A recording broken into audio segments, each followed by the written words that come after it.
Okay, we're going to create our background for our Kusama pumpkins. I have a lot of black ink pads and some stamps that we can use to create a bunch of different effects. It's going to be your choice what kind of pattern you're going to do on the back, but you want it to be something that complements the pumpkin. You want to choose a color that is either complementary to your color or makes your pumpkin stand out. Here I'm trying a couple different stamps to see what I like.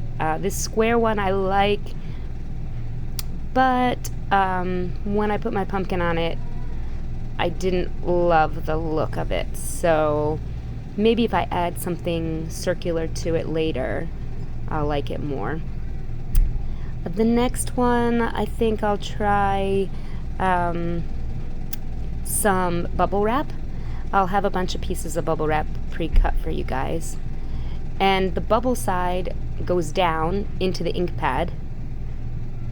And press down with your fingers and then press down on the paper, and it gets a little like splot of bubble wrap, which I really, really liked because it gave the background a little bit of texture, which was fun.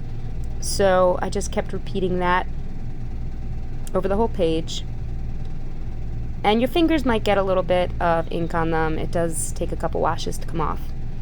Now this is my other Kusama pumpkin that I have to cut out. Please cut them out carefully. Notice I'm turning the paper and the scissors in order to get nice rounded cuts, and so I don't cut through my pumpkin.